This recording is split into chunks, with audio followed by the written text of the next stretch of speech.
I am Luis Garcia, Vice President of Emerging Technologies at Full Sail University.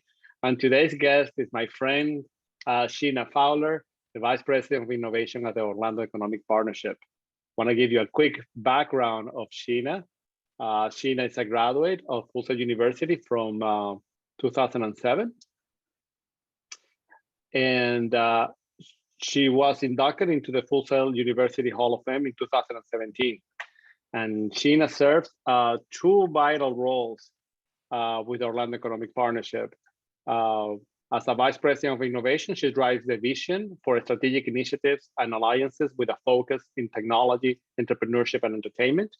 She is responsible for elevating the profile of the Orlando region as a tech hub, securing national media opportunities, and serving as a lead on major initiatives, including Rise of the Rest, Aid, Florida Simulation Summit, the City of Orlando Community Tech Grant, and Synapse Orlando. She also created the Orlando Tech Council, which focuses on accelerating and maturing the Orlando region's technology ecosystem through new programs such as the first program, Customer Tech Connect. And that's her first job. And her second job is as the Orlando Film Commissioner, where she supports the workforce and businesses that make up the Central Florida entertainment production ecosystem. Her work has secured high impact projects like The Right Stuff and David Makesman, and countless commercial with brands like Coca-Cola, Travelers Insurance, Volkswagen, Rocket Mortgage, and so forth. So very long career, very successful. I want to welcome Sheena. Welcome to Tech Tuesday, Sheena. Hi, thank you for having me. I'm happy to be here.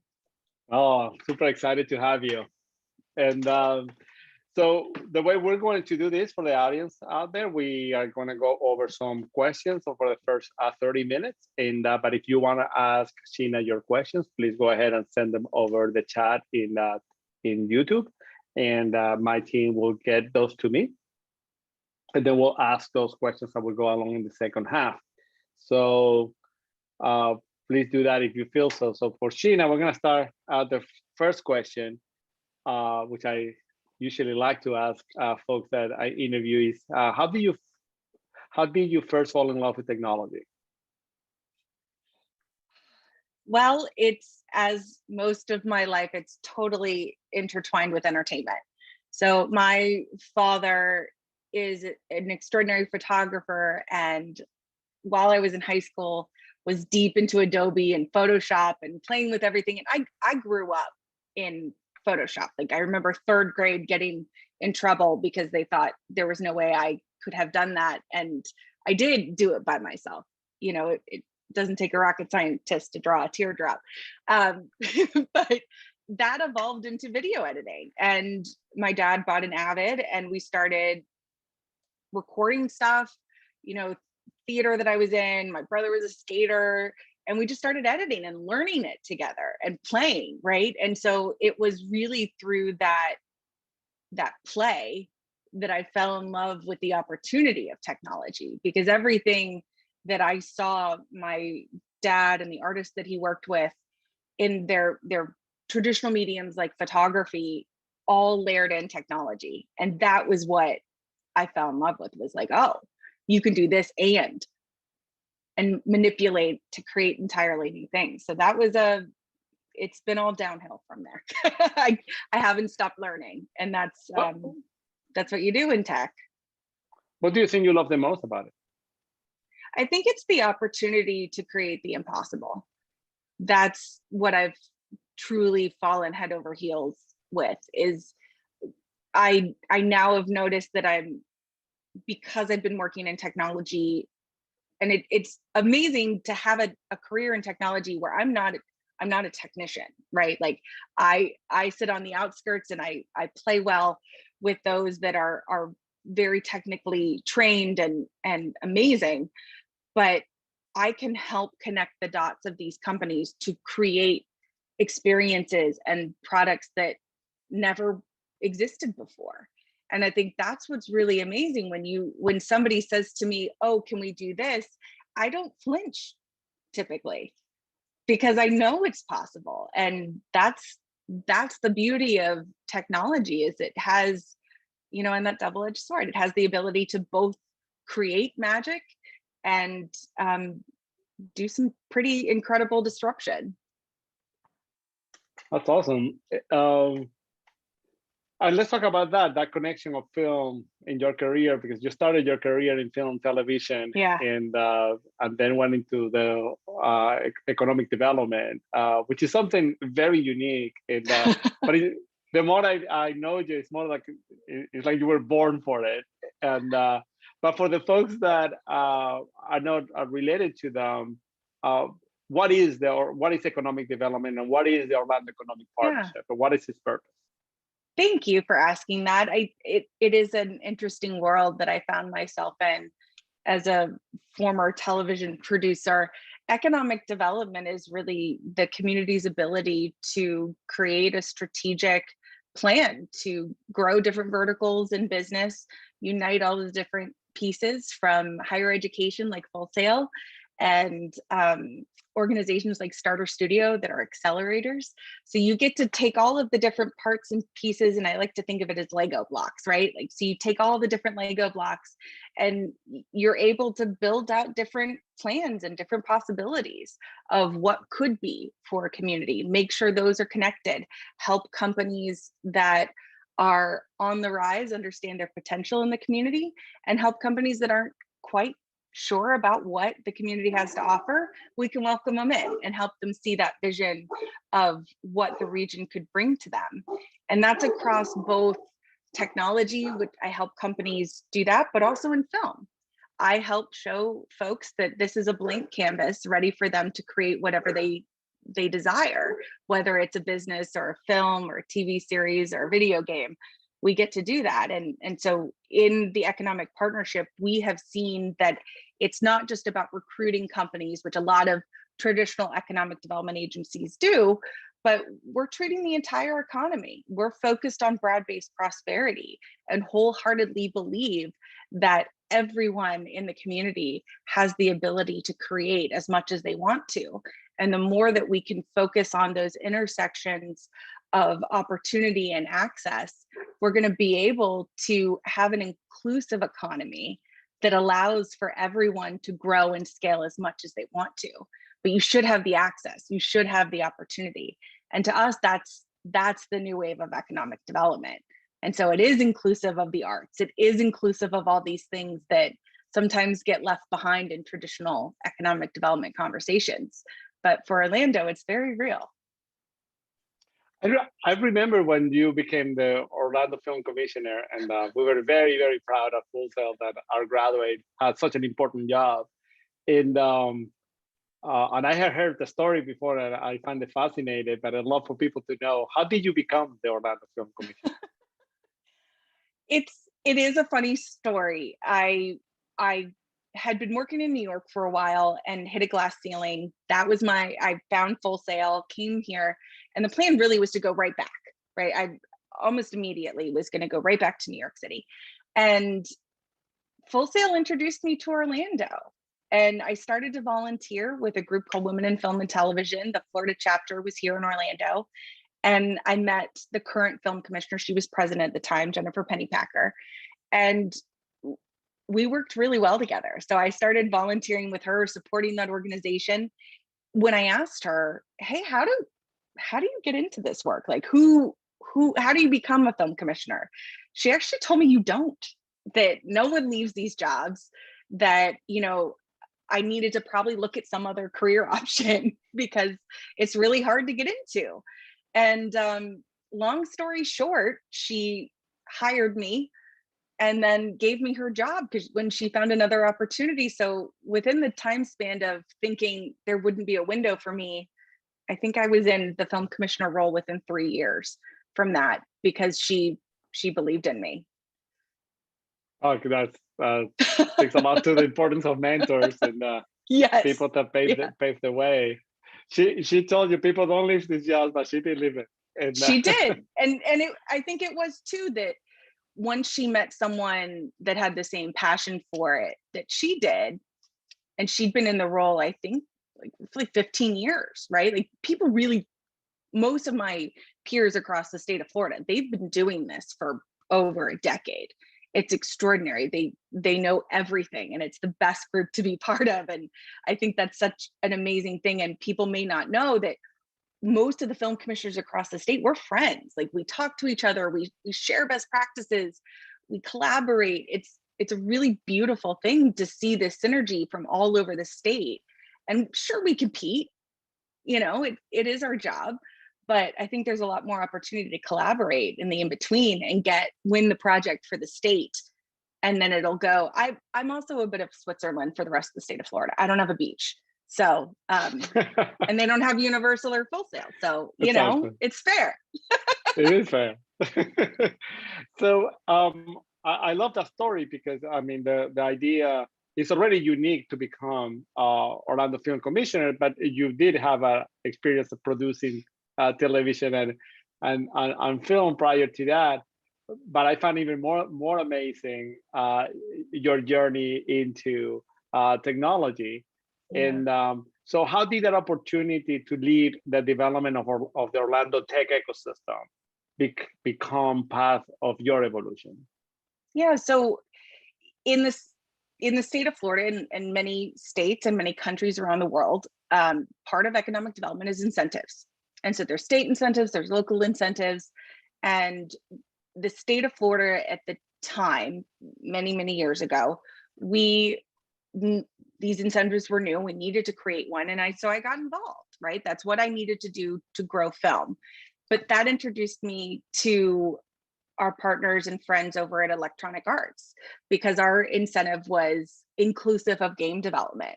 And so it was through that process of working with them to understand the industry, to help lobby, to make sure we had the right protocols and incentives in place, that I started to realize, this doesn't have to be just film and TV. I can go play with game dev companies. And that led to, once I took over business development for that, it kind of expanded to, well, do you want to talk to these tech companies too and help them understand how they can expand here? And I'm just the kind of person that loves the opportunity to see. I don't need a roadmap. I just need, somebody to say, go for it. And I'm in. And sometimes I go, even if nobody says go for it.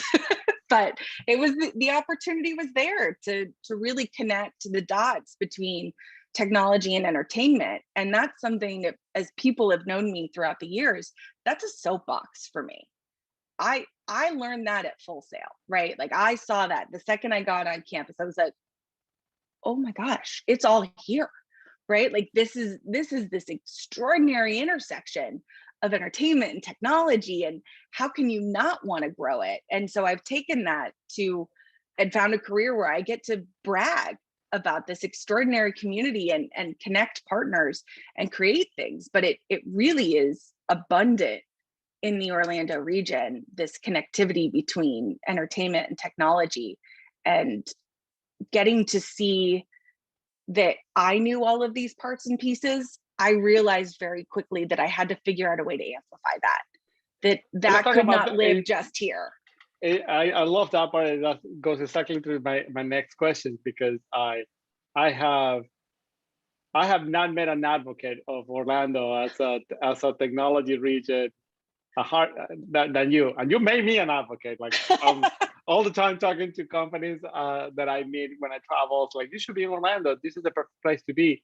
And that I think a couple of years ago, you guys had the Orlando motto that you don't know the half of it. And, yeah. So for the folks that are out there, we have probably folks that listening and seeing this from all over. What is the half that people don't know? Oh gosh. Well, let me start here. Orlando, and when I say Orlando, it's inclusive of the region, right? It's our greater Orlando region, Orange County, Seminole County, Osceola County. And when you think about our DNA, this is a community that trained people to take man to the moon. This is a community that did not shy away from creating one of the first interactive movie experiences. And what you've found as this community grew, it's based in tech, right? Like it really did start with NASA. It has grown into this extraordinary intersection of how we disrupt experiences. And we do it with such passion around hospitality because we're globally recognized as, you know, a theme park leader in the world. But people don't come here for a puppet show. They come to the region to suspend reality. They get put into these extraordinary situations. They've been on autonomous vehicles for years in Orlando, and we didn't have to tell them it was autonomous. But the second you arrive in this region, you kind of suspend your belief of what's normal. And what I've been privy to see, and what a lot of the folks that I get to play with know, is that extends across the region. So you've got this imagination next to technology that is really cool. And it goes into themed entertainment. It goes into, most people don't know, we're the modeling, simulation, and training capital of the world, with over $6 billion of annual contracts right here. We've gained, we're the house that built Madden. You know, there's all of these different things in the serious gaming, the medical simulation. There's so much imagination and technology that comes out of this community, really bound by some really creative people that said, why not here? Why not live in a community that I love and is exciting to live in and easy to live in, and create these really extraordinary experiences? So we're the experience place. You know, this is where you go to create the experiences that power the world. I love hearing you talk about that. It's pretty amazing. It made me a believer. I chose this place to be my home too, and I don't want to leave either. Really love it. Really exciting what you do, and I'm sure that you have a lot of exciting projects. What makes a project exciting to you? Well, I think when I got very used to welcoming tech companies to the region, and let's be honest, right? Orlando is known as a theme park capital, and that's not everybody's bag. So I was not naive that some folks in coming to Orlando didn't see the vision that I saw. So I kind of fell in love with starting with somebody with crossed arms in the morning. And I've literally had someone tell me, you know, I don't know why I'm here. My boss just made me do it. And I was like, okay, that's fine. And I go and I introduce them and show them around, and almost always include Full Sail because it blows people's mind. And it's a hiring dream. And it's, you know, when you look at that in the context of the greater ecosystem, we have over 500,000 students in a 100-mile radius from Orlando. Like, that's powerful when you look at your talent pipeline. I love getting to the end of the day where they look at me and are like, okay, so can you recommend a realtor? It's like, yes, I can. Yes, I can set you up with that. So people, the perception is hard. You know, we're never going to outspend our tourism partners. And I never want to get away from the fact that we are a tourism community, because it's given us a lot of incredible gifts, you know, and our theme park partners are that. They are partners that invest in this community. And I think a lot of the technologies, when you look at the ecosystem that stands out of that, have gone into different verticals. So I'm proud of our tourism reputation, and I just want to make sure people know that there's this whole other half of technology that powers it in a really creative community, because that theme park also gives us a lot of artists that call the region home. And I love when you summarize it into the experience of capital, because then it encompasses everything, right? It encompasses the technology and video games and simulations and theme parks and even hospitality. All of it is experiences. And you're right. We're the best of the world at it. So why wouldn't you be here? It makes sense, right? All the sense in the world. So the times that we're living are different. You know, usually we would have done this in the studio and at Full Sail, and we're both doing it from home. We've been doing this for a year now.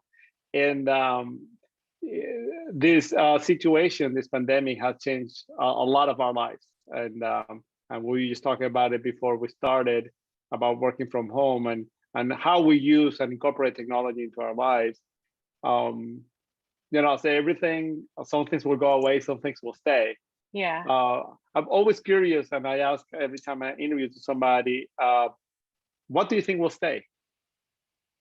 Yeah, and the world of economic development has been shaken by this, because the patterns of traditional office space are shifting. Right. And that's real. That is going to change economies. And remote workforce it has never been open the way that it is today. And I wholeheartedly believe that there are some companies that will go back to some sort of in-person presence in the pattern that makes sense for them.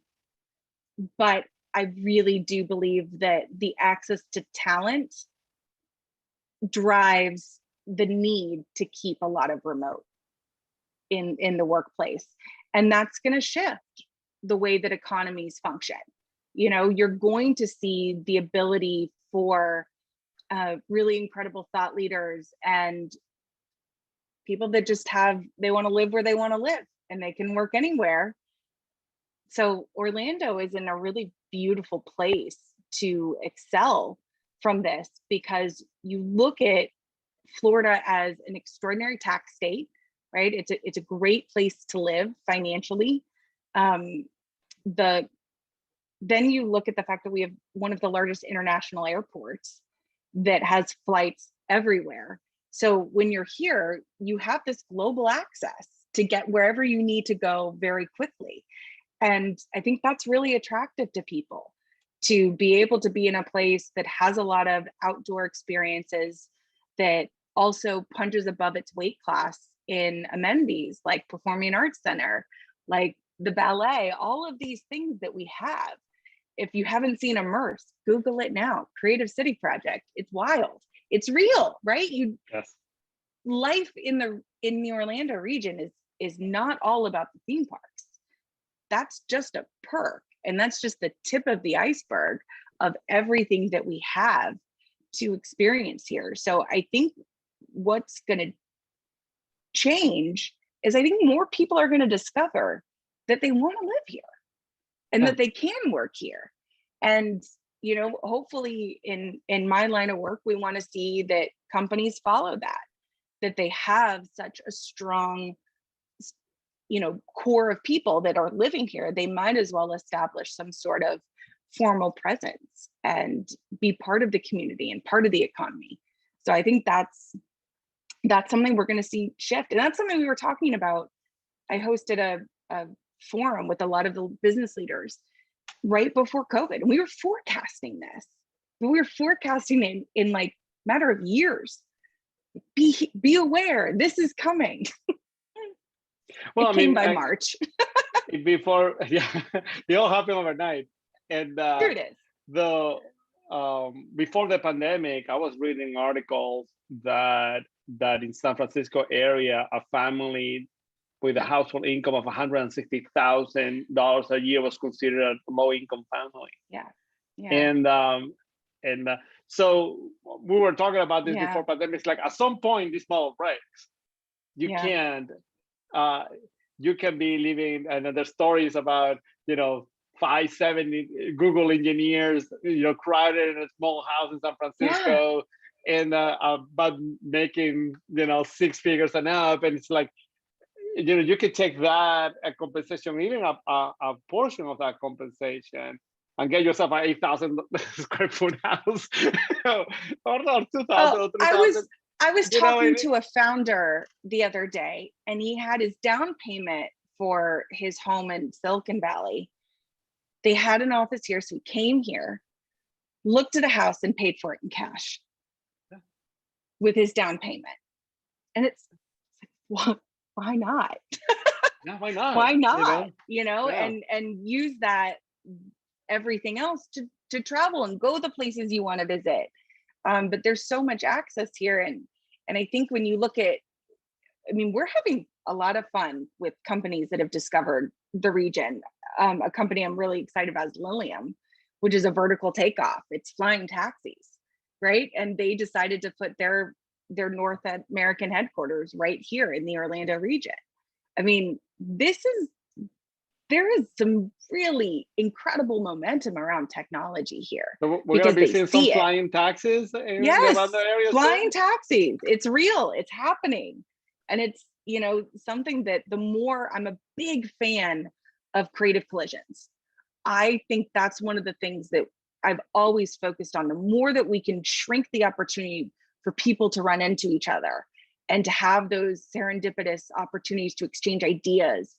And you start, that's my favorite thing, is to get two people, and you've done it to me so many times at Full Sail events too. You're like, you need to talk to this person. And then you watch magic happen, right? Yeah. Like new things come out of it. That's what is happening here in Orlando, because people who've never lived here, who never understood truly what was under the hood or behind the curtain, are seeing it for the first time. And I think you're going to see a big acceleration of tech companies coming here. Oh, that's so amazing. We have started to get some questions from the audience. Oh, good. And we have one that wants to ask you, what key skills did you develop at Full Sail that made you viable for your position? I mean, I know everyone, I think it's just the ongoing Full Sail joke, but networking, right? It's annoying how often we say it, but for networking, I would not have this job, right?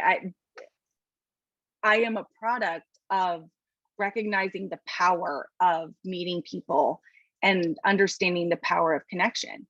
But it's not just about networking, right? It's about listening. And I think that's a really critical thing that we can sometimes miss and we don't talk about as much in the conversation around networking. It's the ability to listen. It's the ability in a new conversation to set your ego aside and just engage and be present. Because I think it's easy for us, certainly as we're wanting to grow and expand our careers, to want to just share everything we have. But that's not what the first conversation's about. It's about that connection. It's about that interconnectivity. And so that's something that I really picked up on at Full Sail, is that the more that you talk and you listen, introduce yourself and listen, that's where you build those long-lasting relationships that come in handy. Because I don't care what industry you're in, relationships matter. Yeah. And first introductions count. So you have to get out there at some point. And whether now, I mean, I'm impressed that it's still working virtually, right? Who knew that we would do networking virtually? Yes. But it matters and it counts. I have at least one call a week or every other week with somebody that I never met. Totally new, and we do small half hour. I love your. I'm gonna write it down. Introduce yourself and listen. Yeah, I love that. You're always so eager to share what you have to offer, and so is the other person. So it's human nature, right? Like you get excited and you want to share, but listening is way more important. You'll get there. So I have another question, and as you see me looking, because I have a different interfaces. And you may have already covered some of this, but Nathan wants to know what drove you to tech, and when did you learn that you wanted to go in this direction, and what expectations for growth?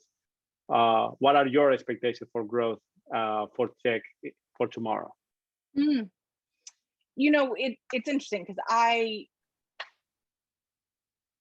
for a while, didn't fully recognize that I was capable of a career in technology. I didn't understand that the industry needs more than technicians. It needs more than engineers, and that there is a world of opportunity that you can lend your skill set to. And I like to think of myself as a translator. That's what I do really well in technology. I'm able to listen and hear about things and then translate them to the audience that needs to hear that message. And it changes depending on the audience, right? And so that's something that I was able to key in on, I guess not right away, but it took me a minute to realize that that was a skill set. Not everyone could do that. And it adds value because you can't get your point across. You can't engage and grow and innovate unless you have somebody who can clearly tell your message. And you need people like me that I could never design it or engineer it, but I know how to translate it and connect you with the right people. And that's important. And what I see the capabilities for is, I don't know that I don't see a ceiling, right? I think this is such an imaginative community where if, I guess it was when I started working on flying taxis that I was like, well, anything's possible. That's fine. Like, sure. In 1 year, I had projects with, let's bring back to life Neil Armstrong in a hologram, and here's a flying taxi company. Sure, we can do it. Whatever you want to play with. I think that's the opportunity here, because when you have, and this is a shameless plug for Full Sail, but when you have a higher university partner like Full Sail and UCF and Valencia and Seminole State and Dave School, they're all amazing. But when you have schools that take imagination seriously and don't just dismiss it, that's powerful. Like, Yes. Full Sail is my favorite thing to show off because, it's because the way you all listen. Yes. You listen eagerly and understand and give it the opportunity to see if there's something there. And when you combine a community that's open to that with a higher education partner, there's a lot of fun to be had. Yes, it is. And I credit a lot of our educators for that. And a couple of years ago, talking to them, I told them I think you maybe take for granted sometimes what you get to do, but because the first day I walked into Full Sail, I saw that logo on the stairs in building 1 and said, "We'll take your dream seriously." They had a really big impact on me. It's like a place that actually will listen to what I want and not what they want. But the clearest example sometimes when I say to people, if a student X, we're all young and inexperienced, and it comes to you in University X or other places and say, my dream is to work in NASA, or my dream is to work at Pixar, or my dream is to work at EA. And most places, more educators will say, well, you're going to have to kind of calibrate your expectations, but at Full Sail, that educator will look at you and say, okay, well, let's get to work. And here's who you need to meet. Yeah, and that alone is, just doesn't close the door. Yeah. And it just keeps it open. It makes it possible. And we have graduates in all those places because their educators told them it was possible, and they believed in themselves, and then they work. All of that comes into play. But if that mentor doesn't take it seriously, that educator, then it's difficult to go beyond that. And I think that's so important, because you look at, we've seen this in studies with what happens going from childhood to adulthood is that we lose imagination. Yes. Through those interactions where somebody told you, don't dream that big. Yeah. That's when you start to lose. You could be born to do extraordinary things, but if you allow all those no's to impact you, you'll rarely get there. But I think that's what's special about finding your village that is willing to support you. Then you can just run, figure it out as you go. I love talking about the different aspects of your career when it comes to technology. We did a show last year called Invisible Tech Jobs, and you were one of our panelists, because I wanted to show people that you don't necessarily have to be a technician, as you said, in order to work in technology.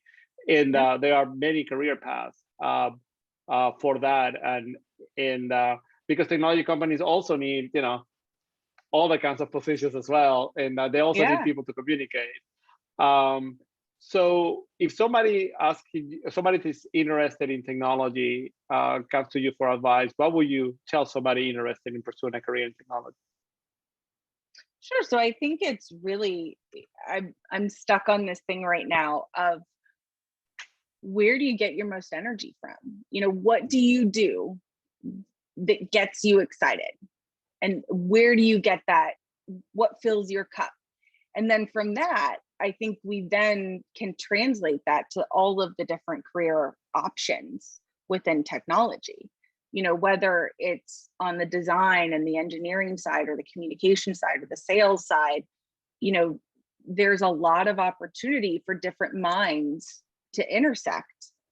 But I think until you have that deep conversation with yourself about what you want to do, about what gets you the most excited, you might find yourself just either chasing money or chasing things that are perhaps superficial. But I think I've met enough people, and many from Full Sail, that have found the ability to align their career with what just naturally works for them, where work is just not that much effort because they've figured out how to align those two things. And work is work. There are always days, and every career has it.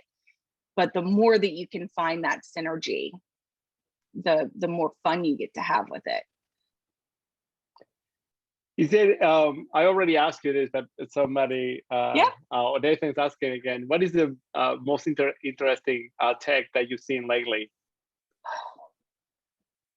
I mean, flying taxis is really fun. But I think, oh, wow, my mind is like flooding. I have really enjoyed playing in the VR AR space and XR. That lights me up. I think there's so much fun to have there. And so I've been on the board of the VR AR Orlando chapter is exciting because you get to see all the different applications. So I get excited about the different AR capabilities that are completely transforming training, making it safe for the first time ever. You know, like, let's not read a manual and then send somebody out to figure it out. You know, why not have an interactive experience? But I love the opportunity where we get to intersect technology and entertainment. You know, that's my special sauce. So I'm really digging this whole movement with virtual production. I think that is an extraordinary technology that we're going to be able to play with. And it's weird because you then throw in my film commission work, which is all about the location.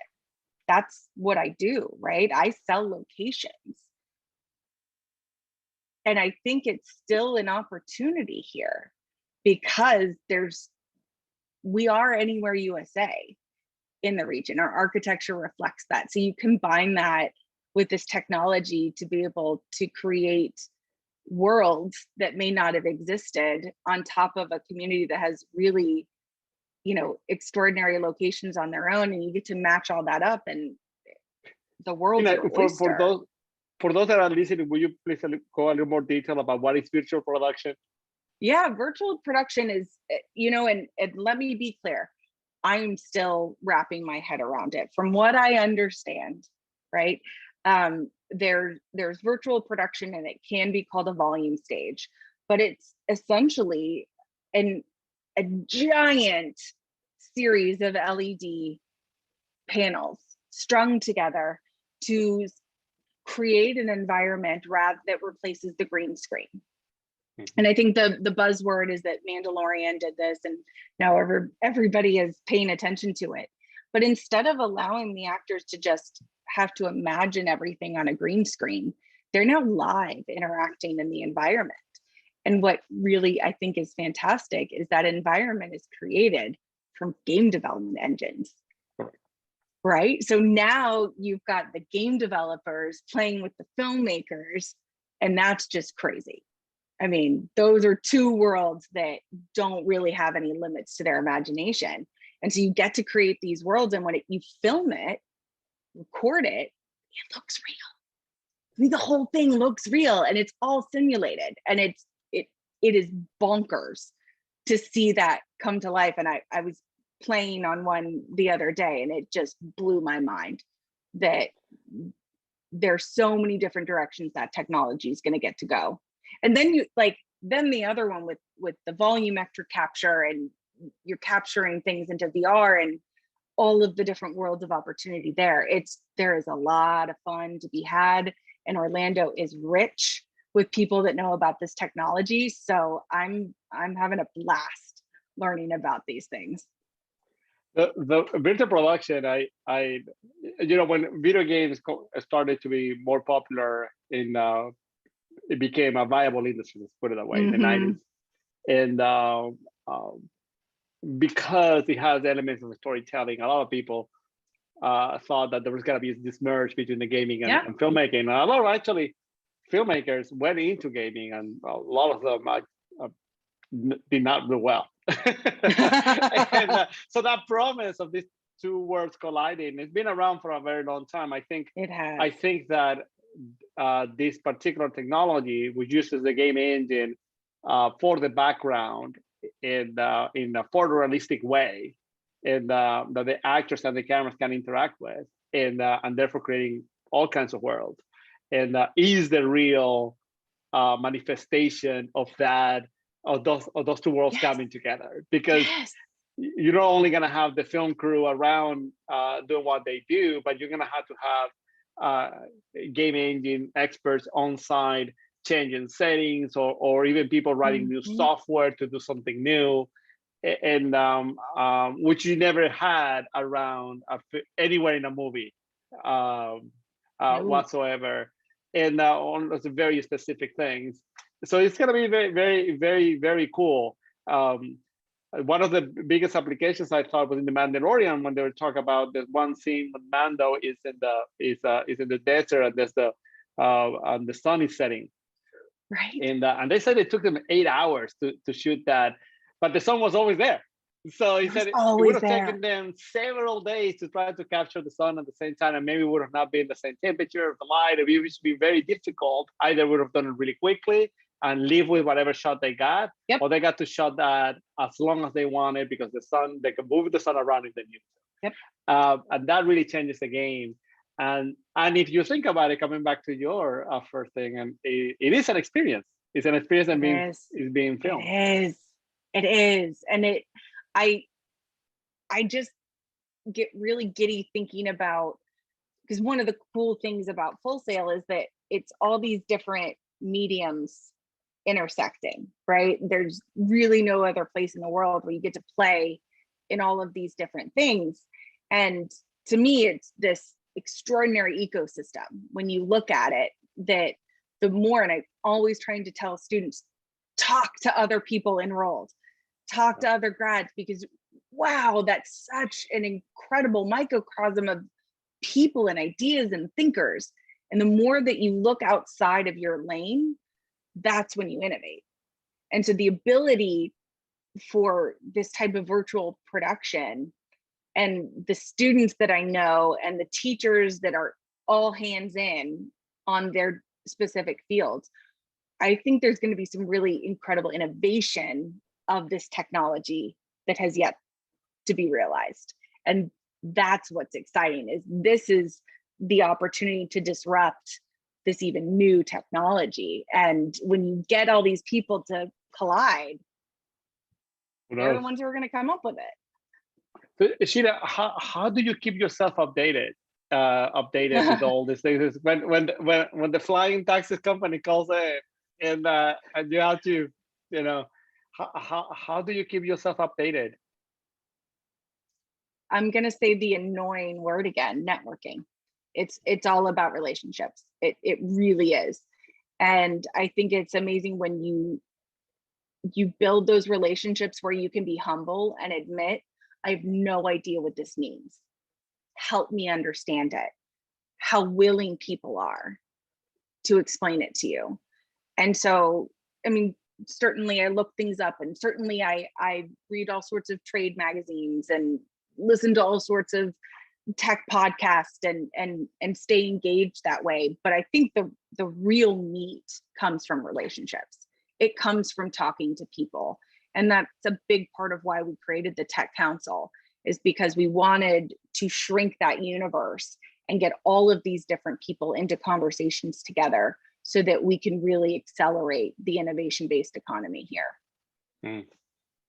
Yeah, I'm part of the Tech Council, and yes, I met amazing people, incredible, super smart people in there.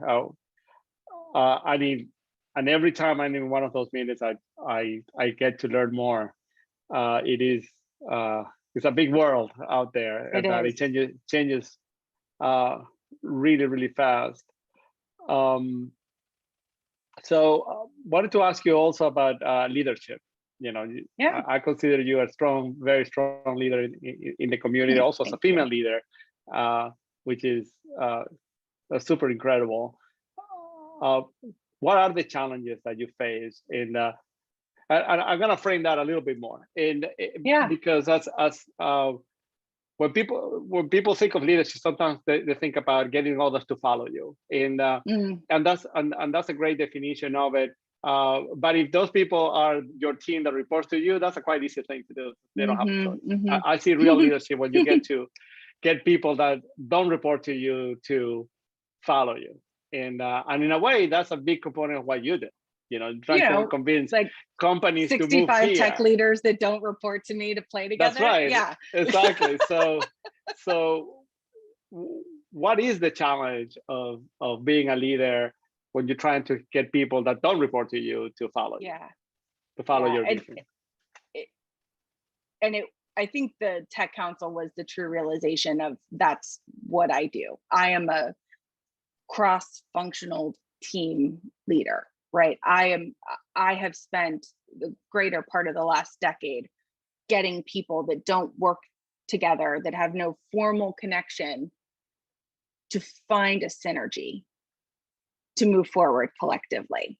And that is hard because this is business. Everybody has an ROI. Everybody has a KPI to meet, right? And they all have their own individual goals that you have to figure out how to align. But that's really where the listening comes in. That's where you just have to pay attention a little bit deeper to understand what they're saying, because in between what they're saying and it's those casual conversations before and after meetings, it's the coffees, it's the lunches where you hear just a little bit more about what they're saying and not just the talking point, that you then can take that stuff and align it. And you have to, it's a puzzle, right? You kind of have to just put all these puzzle pieces together, and you don't always get it right the first time. But the more that you figure it out and play with it, all of a sudden you're not having to do the work because they're in synergy and they're just running.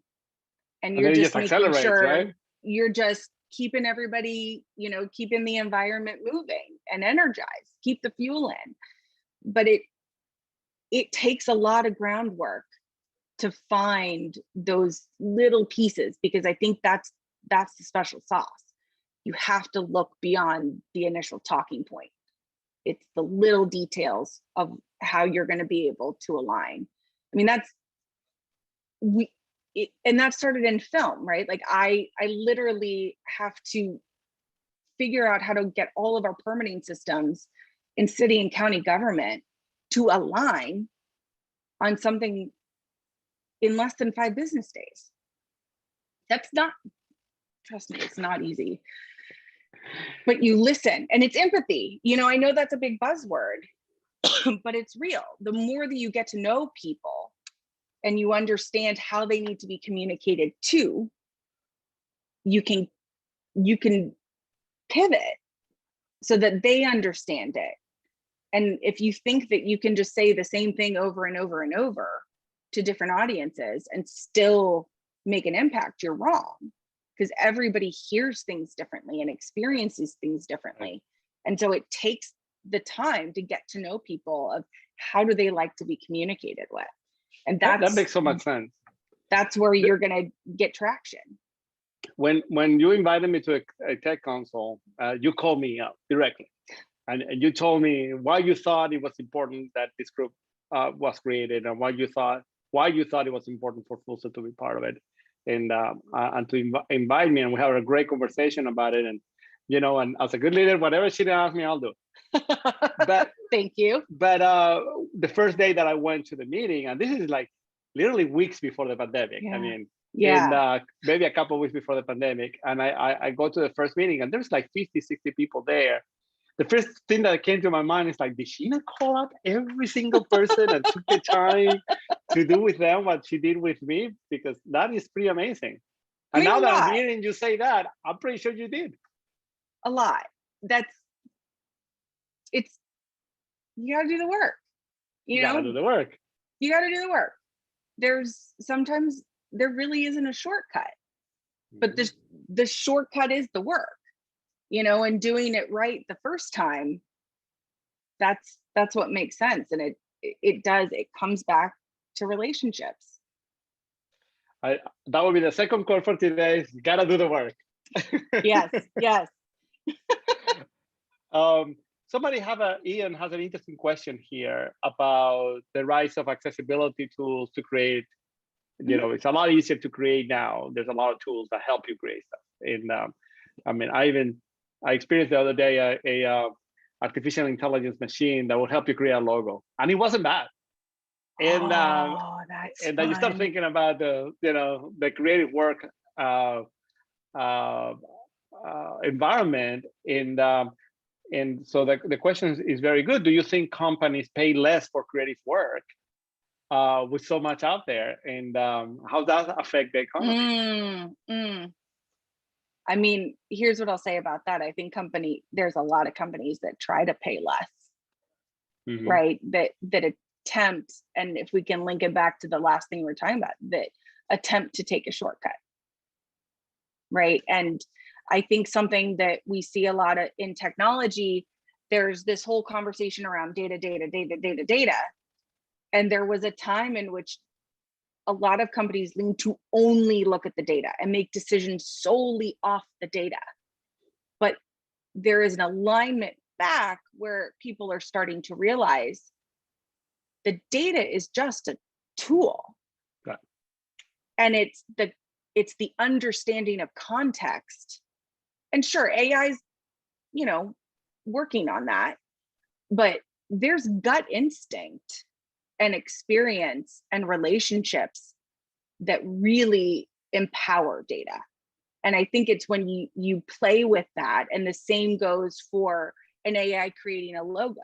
Sure, it's going to give you the first draft. But if you really want to extend your creativity, you hire someone with context, with understanding, that is going to go beyond what that first draft did. And to me, I think technology is only truly at its best when it's partnered with the beauty of a human mind. Because there is a lot of power that AI can create. I believe that, but I still think there's something magical that has to be leveraged in the whole process. And that hasn't been recreated. And the more that we value that and understand that, you get to where you need. And I think virtual production is an interesting concept because there's a bit of a fear in me, in my hardcore film brain, that there's going to be some jobs lost, right? There's some automation taking place in this, and it's an evolution of an industry, and that's a double-edged sword. I get really freaking excited about it, but I also know people that would not be present on that film set. Yeah.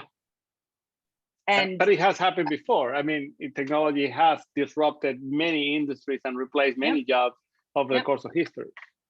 And I think it's when we look at it and value it to understand how to evolve ourselves around it. And that's what I love working with education partners to help people understand.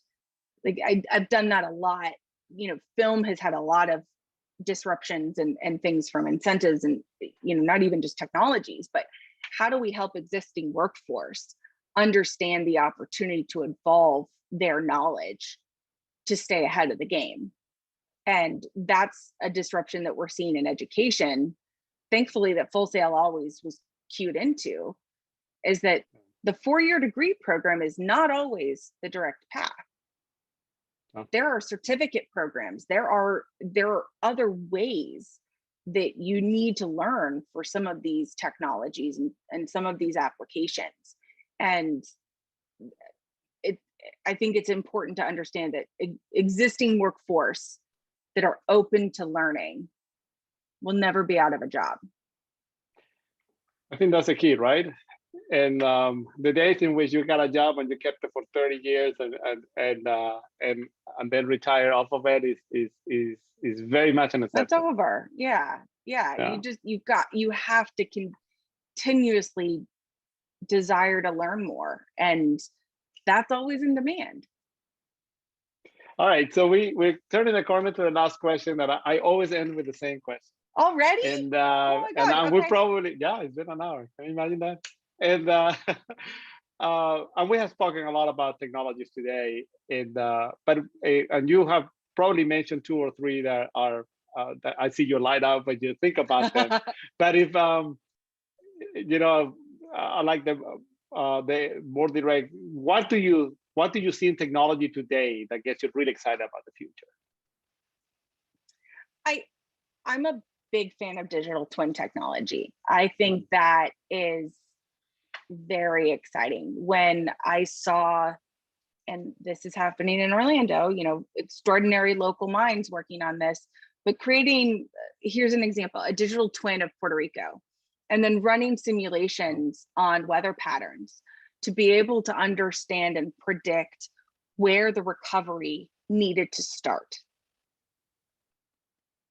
Wow. Awesome, right? Like, we can't boil the ocean, but we got to start somewhere.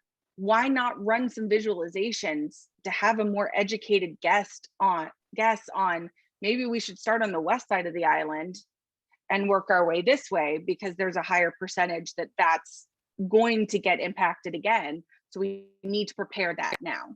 You look at the way that it impacts cities and traffic patterns and visualizing all of that. I think the power of simulation to see and run scenarios is really powerful, because you're able to better prepare. And it's not going to solve everything, but it allows you to better prepare for things. And I wasn't prepared to like that technology so much. I wasn't prepared for how giddy I would get about digital twin technology. Yeah. And I can't get away from it. Somebody says that was like my favorite word. What are we doing? Where are we playing? Because